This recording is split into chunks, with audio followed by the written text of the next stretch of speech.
तो गांव में अलग तरीके हैं पढ़ाई के, अलग बात है। लेकिन मैं धन्यवाद दूंगा खुबापुर लोगों के, क्षेत्र के पूरे समाज के जिम्मेदार लोगों के, राजनीतिक लोगों के नहीं, क्योंकि राजनीतिक लोग तो चाहते हैं कि आज हिंदू मुस्लिम हो जा, लेकिन समाज के जो जिम्मेदार लोग हैं सबके, उन्होंने इस घटना में समझौता करवाया।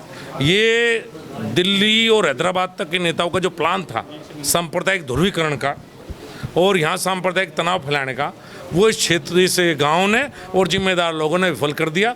पॉलिटिकल टूरिज्म उनका नहीं हो पाएगा, खुब्बापुर में अब शायद नहीं आ पाएंगे। सभी राजनीतिक पार्टियों के छोटे बड़े सभी नेता पहुंचे। हाँ, सब एक ही काम के लिए तो पहुंच रहे थे, कार्रवाई हो कार्रवाई हो कार्रवाई हो। भाई हुआ क्या जो कार्रवाई हो?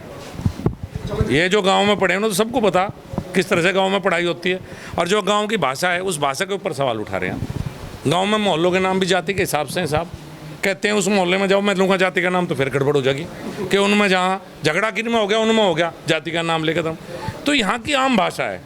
मैंने कहा इनका कोचिंग कैंप लगवाएंगे बड़े नेताओं का, दिल्ली वालों का, इन्हें गाँव की पश्चिम उत्तर प्रदेश की भाषा सिखाएंगे, जिससे छोटी छोटी बात पे उत्तेजित ना हो दिल्ली में बैठ के, ये हमारी भाषा सीख जाए। हम इस भाषा में प्यार की भाषा है, लड़ने की भाषा नहीं हमारी। मंत्री जी, डिम्पल यादव ने कहा कि वो सनातनी हिंदू है, इस बयान को आप किस नजरिए से देखते हैं?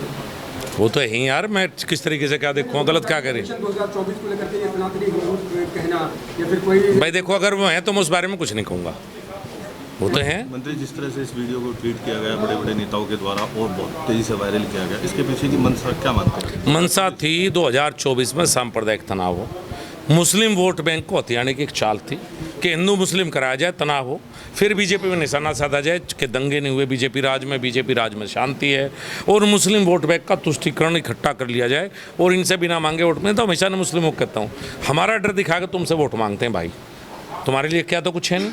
तो वही एक प्रयास था दिल्ली से लेकर हैदराबाद तक का। ऐसा पॉलिटिकल टूरिज्म मैंने तो देखा नहीं। ये तो इतनी छोटी घटना थी कि शायद गांव में भी सबको ना पता लगता, और गांव के 5 लोग जिम्मेदार लोग बैठ कर इसका फैसला करा सकते थे। इसे इस तरह का रूप दिया गया, मुझे शर्म आती है। मैं तो कई बार सोचता हूँ ऐसी सोशल मीडिया का क्या काम, जो समाज में इस तरह तोड़ने का काम करते हो, और ऐसे नेताओं के अकाउंट तो बंद कर देने चाहिए जो हर घटना में सांप्रदायिकता देखते हैं। अब किस तरह का समझौता हुआ है जो आपको जानकारी हो, किस तरह का माहौल है? बिल्कुल शांति है, आनंद है, नारे लगे हिंदू मुस्लिम भाईचारा के।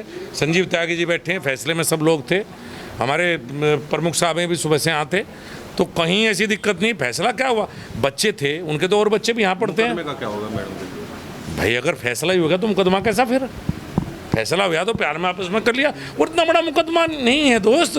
बच्चों में आपस में हो जाती हैं, कुछ बात हो जाती है, अब ये तरीके गलत मानने जाने लगे।